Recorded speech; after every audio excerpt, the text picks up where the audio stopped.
welcome back to DaphneToo Presents. Thank you so much for joining me. Today I have author MD Payne. Can you tell us a little bit about yourself, Matt? Sure. I write children's books, both fiction and nonfiction for middle grade audiences. So that's like 8 to 12-year-olds.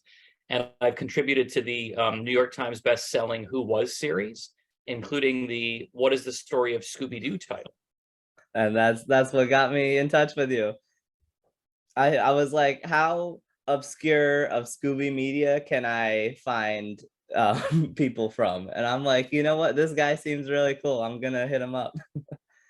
That's awesome. Yeah, and it's fun to be part of that universe because I certainly got sucked into it and having to look at everything from, how Scooby was created all the way up to what they're planning to do next. And I actually, when I first started, I was working with Warner Brothers, who own the copyright now, who own the property, who own Scooby-Doo, and they sent on this massive, like 250-page style guide. Like, this is what Scooby should look like. This is not what Scooby should look like. Here's, like the different styles you can use, both for like the characters, but also like fonts and different books. And so talk about getting granular. Oh man, you got the full experience.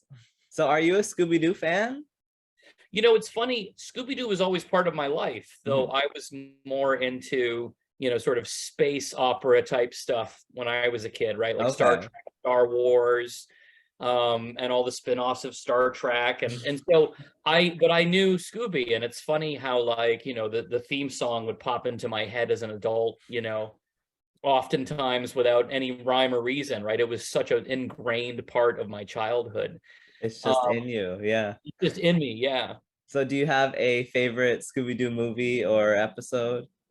I mean, for me, the first two series were for me the first two seasons, rather, the original, right? Like the original Where Are You?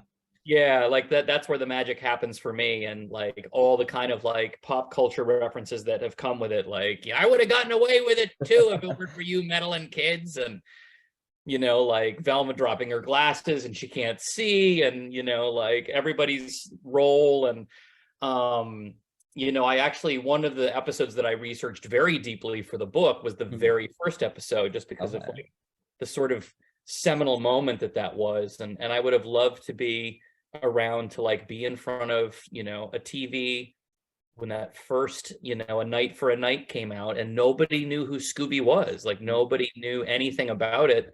And then there was this weird Saturday morning cartoon that showed up with like a dog and a laugh track and like ghosts and mystery. And it was just, for me, that's like, I wish I could have been there to see Scooby in real time, right? Because now we know Scooby from everything that's happened, even up to the latest project with Mindy Kaling that's going to be happening soon, right? But tomorrow, it's as of recording this, tomorrow it's coming out. Oh, that's awesome. I didn't even know when, but I knew it was soon. It's exciting. I was actually just talking with my barber about it, of all people. I just got a haircut. Is this going to be video or just audio? Both, yeah. Oh, good. So I look at this fresh haircut. And yeah. Unprompted, he brought up a Scooby-Doo reference. Oh, really? Yeah, he was at a concert recently, and I guess apparently the band, the small venue in Teaneck, of all places. Teaneck, yeah. It's a local band from Rutherford, where I live, called now I'm going to get it wrong. C plus, but it's spelled SEA, SEE plus, C plus. Okay. They did a cover of the Scooby-Doo theme song. And the crowd, which was filled with a bunch of Gen Z like people, were just like went wild. I'm like, it's like every age, right? Like, you have Gen Z that still love Scooby-Doo.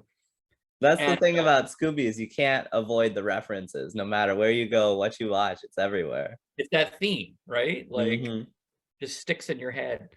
And similar things happened to me while I was in the midst of the book, which the book came out, I want to say, in 2017 or early 2018. I finished it in 2017. So like, I'm familiar with the world of Scooby-Doo up until that point. So the last 5 years I'm a little foggy on. But like, that's what I deeply researched, was, from 69 to 17. And I was on the train commuting to New York, and a guy that I would chat with occasionally, his name's Nirav, and he's from India. Okay. And he's like, "What are you working on?" And I said, "Oh, I'm working on What is the Story of Scooby-Doo?" And he's like, "Oh my God, that's amazing. And I used to watch every Scooby-Doo episode." I'm like, "In India?" In that, like, he's like, "Yeah, it was huge. It was huge in India." Yeah, Well, I was surprised to find out how huge it is there. My goodness. yeah, he's everywhere. He's everywhere. Every country has their own dub. Everyone's like, I was very surprised to find out how many languages there are. And even from your book, you mentioned one of the voice actors internationally for Scooby-Doo is like the longest running voice actor of all time or something like that. I thought that was really interesting. Yeah, I think the guy from Brazil has done the Scooby-Doo voice in Brazilian, or like the Brazilian version of it, for the longest period. I think it was something like 35 plus years. Wow. Some insane amount. Oh man. Yeah, the Scooby-Doo is so popular in Brazil. I was very surprised to find that out too. I'm half Indian and half Brazilian, so the Scooby. Oh, there you go. All comes from there. So now that's how you have the both perspective. That's funny. So you started out with What a Night for a Night, right? What did you, was there any surprising things you found out just from that first episode? I think, but for me, it was everything that led up to that, and just the story of how television gets made, especially in an era when television was king, like the late 60s. So the idea that, Fred Silverman, who was the executive at CBS, that was like, we need more wholesome Saturday morning programming for kids. It needs to be a cartoon. And then he worked with, geez, this is 5 years ago. I need to get the names right. Hold on, Joe, you know better than me, the creators. Hold on. The two guys who would go on Hanna-Barbera, yeah. Yeah, exactly. Hanna-Barbera, when he went to them, they had initially an idea of like a dog who would be called Too Much. So just that alone, the idea that like Scooby-Doo was not Scooby-Doo at some point. Right. And that it was a little bit different, and they were like a roving band of musicians that would solve mysteries, and Scooby would play the bongos. Which I'm sure, you know better than me. Was there an episode he ever did play a bongo in? Probably. I'm pretty sure we've seen him play at some point. And I've always had the theory the gang is a traveling band. I'm like, how do they make their money? Well, that's deep down inside what they were, right? Right. And now it makes so much more sense. And yeah, just the idea that like would Too Much be on our lips as much as something like Scooby-Doo? It's so fun to say, it's so silly, and he's so Scooby-Doo. He's right. Scooby-Doo. And how that came to be, where it was literally Fred Silverman, the executive, being like, I like everything, but the dog should be Scooby-Doo. Yeah, Scooby-Dooby-Doo. Yeah, like that Sinatra song, right? That's good. I don't know if that's how Fred Silverman talks, but I love it. Why not? You just picture the meeting, and it just like that one moment. It was all about the name, right? Geez. I didn't know. So for me, it was that evolution of what Scooby could have been, and then what Scooby became. And then 50 years later, it's like, wow, what a phenomenon. More than 50 years now. Was the book at all part of the 50-year celebration? Do you know? Because that was about, I think 2019 was 50 years. Yeah, it was not, but I was grateful that it happened shortly thereafter. Just because, there was a lot more attention on Scooby, although, as we've said, right, like Scooby's already sort of in the psyche and in the pop culture of many people in many countries. And to be honest, I was a little surprised that Warner Brothers didn't do more for the 50th anniversary. Like, because it was mostly about the merchandise. There was just boatloads of Scooby-Doo merchandise everywhere.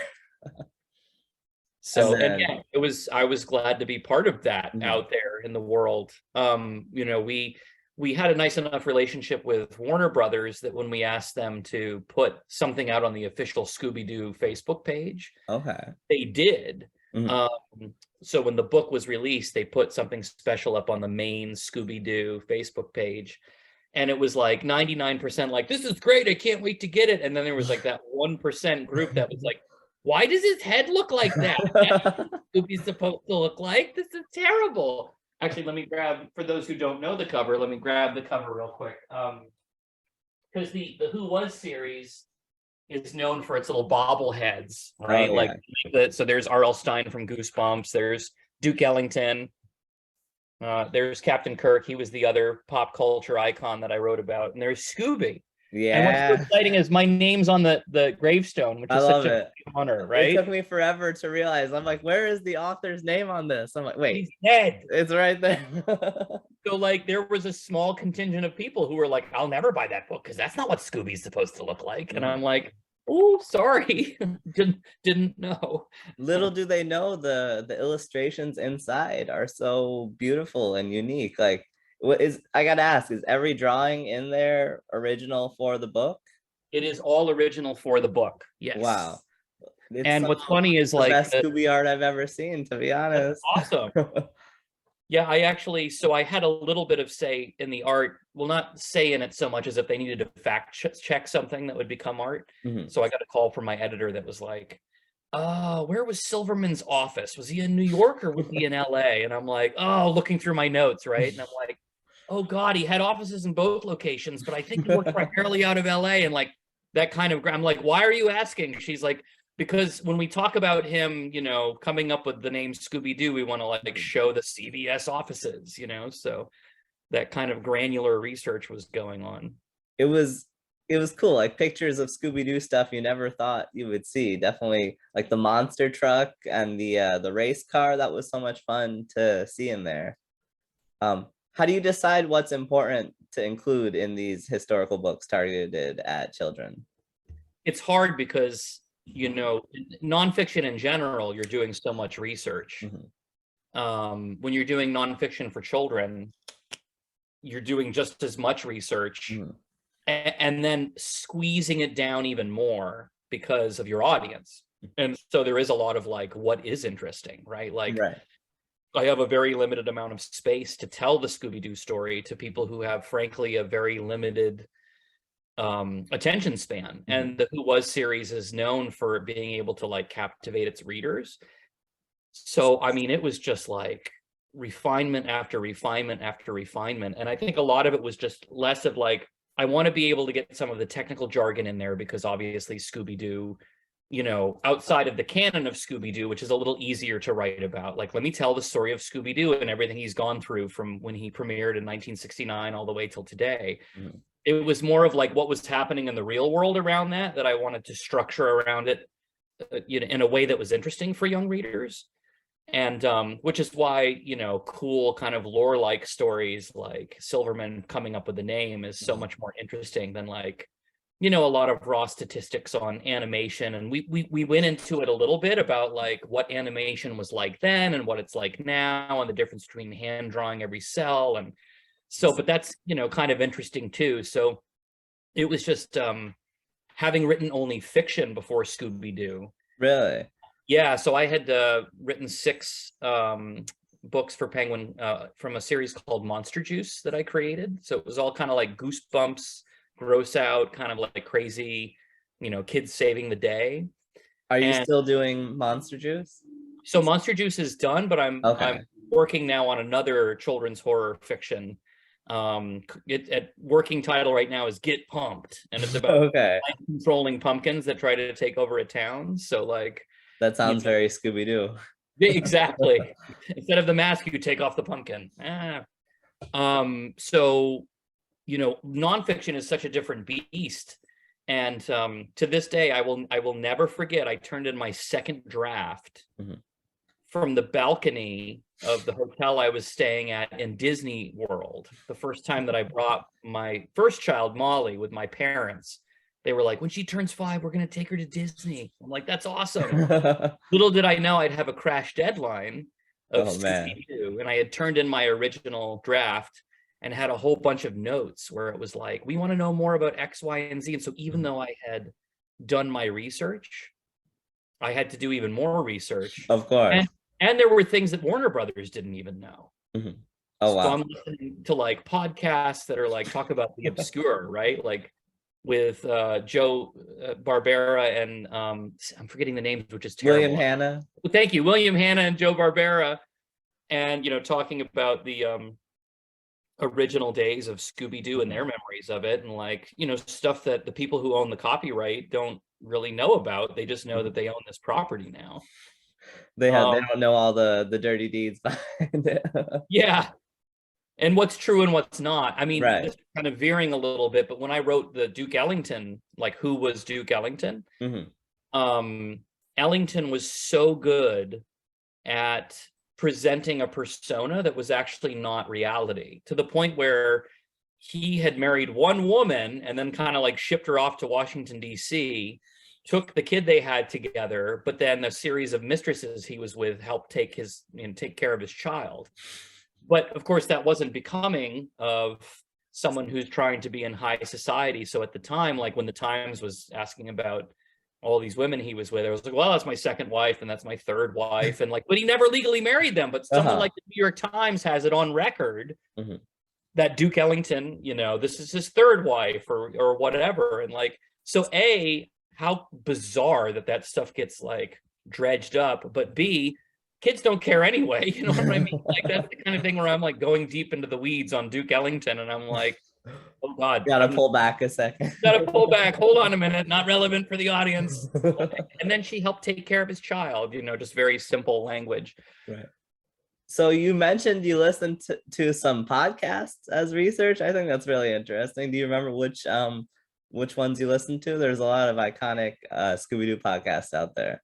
Goodness, it wasn't a Scooby-Doo podcast. Okay. It was a podcast about like Hollywood stories. Okay. And they talked to, this is crazy, I'm referencing my own book. But I've since written a few more and it's hard to absorb everything, and I'm a father of 2 kids. And so I was looking for some first, some information on those early days, and specifically with, hold on a minute, Joe Ruby and Ken Spears, who were actually the people who brought Scooby-Doo to life and presented it to Fred Silverman. And I found a interview with Joe Ruby that was late aughts, where I was talking to him literally about like how did Scooby-Doo come to be, and what were you and Ken Spears hoping to achieve, and how did you approach Fred Silverman. And it was a Hollywood podcast, which I don't remember the name of the podcast, but it was a sort of like behind the scenes, like interviewing folks who were like big in the 50s and 60s about their memories of like Hollywood and television and what was happening back in the day. Of course, I'm not going to find it. But yeah, so no, it wasn't a Scooby-Doo specific podcast. I will dig that up and find it for you, I promise. Thank you. So what else? Tell me more about the research process and the writing process for this book and your books in general. Yeah, so part of it was I was able to talk with Warner Brothers, which was great, right? Certainly for canon purposes, right? What they consider Scooby-Doo canon versus not. Research everything, heavily in the beginning, right? Like, but also a comic book came out. Like right at the time the first episode aired, there already was a comic book available with the pink mystery machine. yeah, and from a now defunct comics. It was certainly not Marvel. It was certainly not DC. All the merchandise that happened around it, the super fans who like love Scooby and have bought up all the merchandise. Looking into how the movie came to be, when those first live action / animated, when obviously Scooby was still the cartoon, but a lot of deep digging into like, and with my editor too, like how much do we go into the fact that like Scrappy-Doo is like super hated? Oh yeah, it's a touchy subject. I wasn't sure how you were gonna mention it, or if I was even gonna see him in the book at all. I was happy to see him. We went very light. It was a light touch. Very light. Yeah. Definitely, it's either love him or hate him. He's definitely got a love resurgence lately, but I think it's just because everybody misses him at this point. It's funny. Yeah, that's definitely a very touchy subject in the world of Scooby-Doo for sure. Like, so how do we approach that? Learning about like when he was going direct to video, when Warner Brothers first scooped him up, like just sort of all the phases of Scooby's existence, but even just like the fun things about Scooby himself, like how old is Scooby-Doo, right? And like again, that was not something that was in the Warner Brothers style guide. Okay. But he's 7 years old. Oh wow. His full name is Scoobert. Yep, Scoober. And then all the Doos, right? Mumsy Doo, Dada Doo, Grandpa Scooby, who lives Who would have thought Doo was their last name? Definitely as a kid, that took me by surprise. I'm like, wait, there are other Doos? Yeah. All the Doos. Yabba Dabba Doo, tree. Howdy Doo, Skippy Doo, Ruby Doo. Sorry, Yabba Doo, Scooby Dee, Scooby Dum, which of course is, and Dooby Dooby Doo, which is almost like that song brought to life. Right. Some characters we've seen just one time. Exactly. But if they even if they talked about them. Right. I love that you included that whole family tree in there. The cool stuff about Casey Kasem and the fact that like Shaggy's a vegetarian because of Casey Kasem. Like for me, that was the most interesting thing. Well, maybe I should rephrase that. That's where I really wanted to keep interest in the kids, right? I knew that the kids were going to gobble up all the stuff about Scooby-Doo because he's Scooby-Doo. But the idea of like, how do I make the world around him, and the people who helped create him and voice him and the other characters interesting.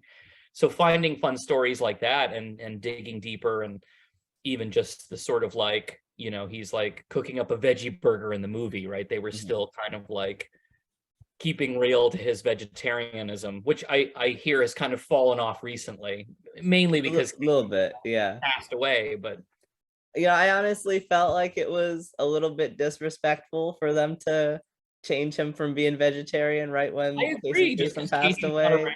Yeah. Right, they might as well just have kept it. But other Scooby fans have said they don't like that Casey Kasem and put his views onto the character in the first place. But it's another touchy Scooby-Doo subject that I think he handled very well in the book. So groundbreaking though, right? The idea that like cartoon character is a vegetarian, even if not like, vocally so. I feel like the writers made fun of it too at some points, like, we'll just make him eat a whole eggplant, or like, what do vegetarians eat? They didn't even know. Then there's all the lore that again, like the kids aren't interested in, but like I started going down rabbit holes of like the whole comparison of like different colleges in Massachusetts. Is it the Amherst colleges or like the Massachusetts colleges that are like the different characters? And clearly this college is this character. And does Scooby, Shaggy certainly, but do Shaggy and Scooby, do they use marijuana? I don't know. They certainly have the munchies, and like the research that I'm glad you brought that up. What do you think? Do you think they're stoners? I mean, I personally do. Like the idea that like that Shaggy's a stoner, right? Like just the image of Shaggy sort of hunched over, the tousled hair, like, hey man, but the official line is everyone says no, absolutely not. But of course, back in the 60s, if you're doing something like where you want to nod to the counterculture but not get in trouble, you're just going to insist that it's not true. Of course not. And then they stick by that forever. I'm maybe the one person in the Scooby community that holds by it. It's Shaggy's a stoner. Totally. And Scooby probably is too. Oh yeah, his Scooby snacks. You know what? You never know what's in them. Yeah, and also that's the classic, like, it's not what the artist intends, but how the audience takes it in. Like, clearly there's enough of a Scooby-Doo audience that's like, yeah, like you say, even like jokes around Scooby snacks or like, But they played with that a little bit in the movies too, where like there's that scene where it's like smoke coming out of like the mystery machine and it's like eggplant burgers. Yeah, exactly. Hey, this is so good, man. Like, yeah, I'm definitely on that road till the end. They're stoners, So yeah, again, I just noticed I love the shirt, by the way. Oh, thank you. I thought it was just a cool pattern, and then I looked closer. I'm like, oh, it's Shaggy. My lighting's not very good in this spot. The Mystery Machine and Got the Mystery Machine and Scooby-Doo all over. That's awesome. So how many books have you written? I have written 12 books, though one book never saw the light of day. It was a project that I did for, I don't know if you ever knew the Cartoon Network show Clarence. You remember that show? Okay, yeah, I vaguely remember that airing. It was 2 seasons, and while they were trying to renew it for a third, they had tapped Penguin, who I work for, to write a book, right? To like a tie-in book, and they were like, we want to have Clarence be a detective. And so I came up with this concept. We'll call it Clarence the Undetectable Detective.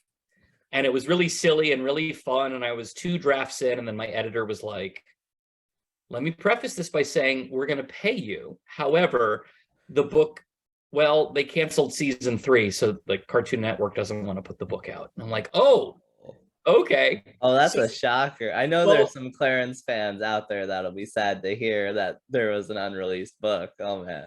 It's still there. It could still be like I've had visions of like at school visits, like I'm gonna read you from a book that's never been published. Oh man. Don't get in trouble. So I've written 12 books, 11 have been published. Okay. I'm working on my 13th now, which is the aforementioned Pumpkin Mind Control saga.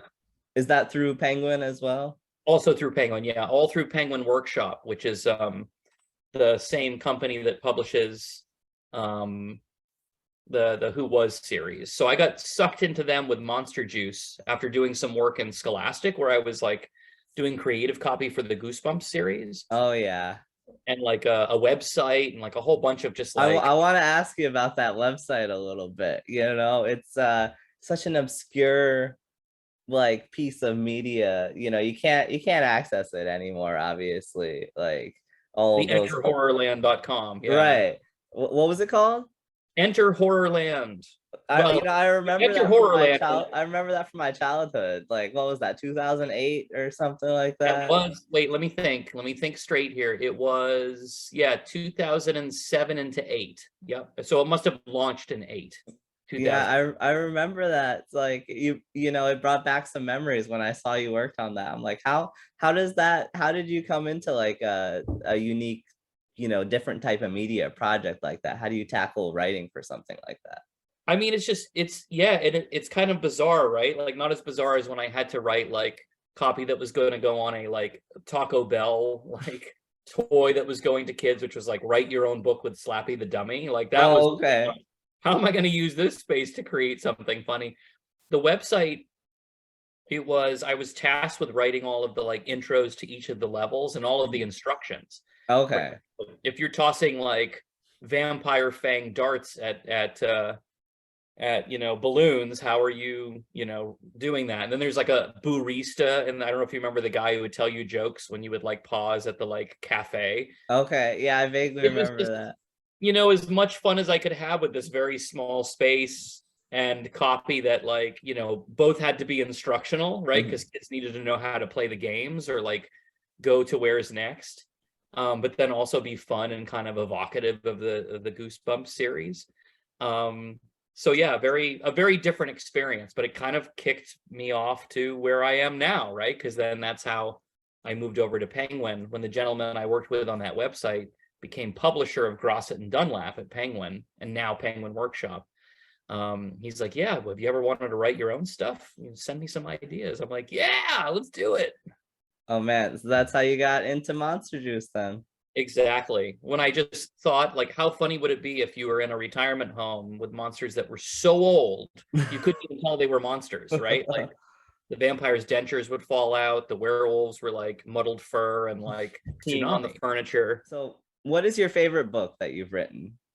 So my favorite book I've written is the second book of the Monster Juice series called Fart. So the Monster Juice series is all about like, what if the grossest things in the world could save it, right? Like, so the first book was Fear the Barfatron, where we find out that barf can kill the evil monster. And the second one is Fart Tsunami.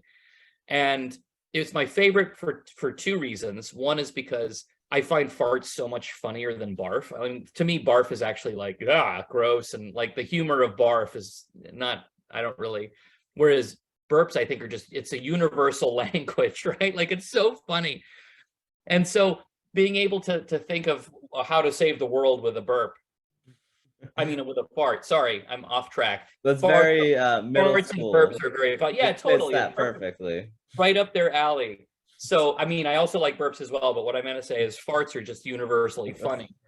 And it was also the second book I'd written, and the first one was a slog, right? Like, I never intended on being a writer. I was kind of asked, which is a great roundabout way to have it happen. Okay. But the first book, I was doubting myself the whole time. Like, should have I said yes? Like, am I a writer? And then when I wrote the second book, I'm like, no, I actually am a writer, and this is a lot of fun. And like, how lucky am I to be able to like take horror and farts and meld them together for young kids? Like, how awesome is that? You wrote what you knew. Exactly. Write what you know and write what you love. That's the advice I give to young writers. It's funny. I've heard the second book is the hardest, so it's interesting to hear a different perspective. Yeah, I think because it was a series and they knew they wanted a number of them. Like, the first one was so character driven, and like, we have to get all these characters right. And the second one was finally like, have fun. So who have you collaborated with the most in your time with Penguin and working on these book series? So really, my editors. I don't work very closely with the illustrators. Okay. They're sort of brought to me by Penguin and then managed by Penguin.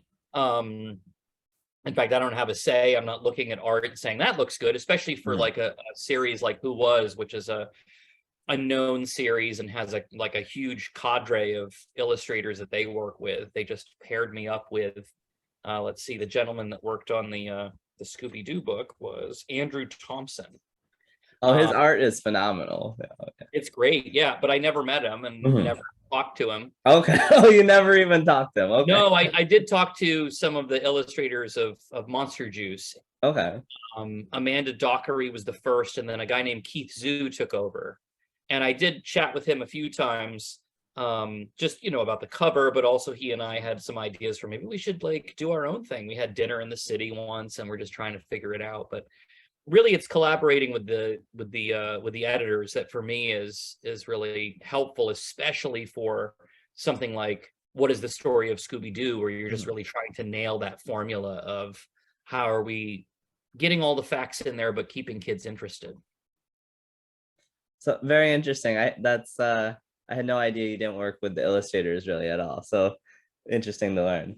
Yeah, no, and some authors do. But I do not. Certainly the children's books, the picture books, the author is working very closely with the illustrator.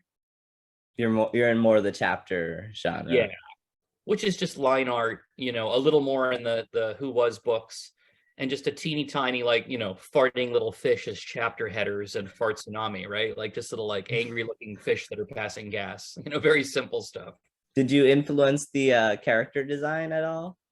I did, through my editor, who then spoke with the designer. Okay. And so the first book, he's like, with Monster Juice, what does Chris look like? Chris is the protagonist. And I'm like, he looks like me. So, just have some dorky looking blonde kid, with like, some Converse and some, jeans and a blue shirt, yes, whatever. I get it. There it is. Nice. And it's funny because this morning I've been gathering some books up because I'm doing some like author visits, and a librarian had asked for some copies the kids could like read before I got there. So I had gathered a whole bunch of them, and they were just sitting on the steps, and my youngest, she's 4, she's looking at like book 6 of Monster Juice, and she points at the little character and she goes, I know him, but I haven't seen him in this one. And I'm like, just the fact that she knows there's Chris in each of the covers is kind of like cool. You got the sense of continuity in there. Yeah. And then for Fart Tsunami, I told them exactly what I wanted on the cover. And they got almost exactly, except they didn't put the smoking vampires on the beach. I wanted some old wrinkled vampires sunning themselves and like slightly smoking on the beach. So you said you're going to do some visits soon. Can you tell me a little bit about your outreach and work with children? Yeah. So my thing is, I started on a whim, honestly, in children's book and writing in general, right? And the reason I've stayed here and not tried to like go adult is because there's something very special about connecting with readers who are just starting to read. Mhm. Like the idea that you may be their first book is very exciting, right? And with Monster Juice especially, which is a little more wacky and out there, and certainly not a known series like the Who Was series, I had parents reach out to me and say, you know, boys and girls alike, you know, I couldn't get them to read squat, and then they opened your book and they just took off. Oh wow, that must be a special feeling. It's really exciting. And you know, going to schools and visiting with students is important because, you know, writing is such a sort of lonely, you know, just sort of like lots of time and space, and stay away from me, I've got to concentrate. It's an antisocial sort of like endeavor. So being able to step into, you know, groups of people who read my books and get reactions and work with them on how they'd like to learn how to become writers. And so like I'm doing a series of workshops called What's the Big Idea, where I help kids kind of think through what for me is the hardest part of the writing process, which is even just coming up with something to write about. And so yeah, that's kind of, you know, that's really what motivates me to continue, is like connecting with young readers and just seeing their eyes light up when they're like, whoa, this is, so you're an author? That's awesome. They get to express their imagination. That sounds so joyful. I love it. I love hearing when creators love what they do and love their work. That's so special, you know. That can really make you appreciate a work even more as well, if you know the creator of it loves it. Yeah, you got to have fun with it. Otherwise, what am I doing? Well, thank you so much for coming on today. I really appreciate you coming on. Yeah, of course. This has been such a pleasure. And also to like jumpstart my Scooby brain after having then done the same thing with R.L. Stein, Ellington, and Captain Kirk and Frankenstein. And, you know, so it was an awesome project for sure. So it's nice to be able to go back and think about it. Are we ever going to see you on another Scooby project, you think? Maybe. You never know. I mean, at this point, if Penguin does any more licensing with Scooby-Doo, they'd come to me first, since I'd already literally shed blood, sweat, and tears for Scooby the first go round. So yeah, nothing in the works, but never say never. They may even be like, hey, it's been 5 years. Can you update like the last few chapters? That would be nice. Oh, there you go. That'll be fun to see. Where can we find you? So I am on Instagram as MDPayne12, and you can find more about my books on the Penguin Young Readers website. There you go. Thank you so much for coming on. Have a great day. Thank you for having me. This was such a pleasure. We gotta meet up for a cocktail sometime or something. Yeah, totally. Next time you're around Jersey, let me know. For sure. I'll be alrighty. Have a great day. Bye. Thanks for joining DaphneToo Presents.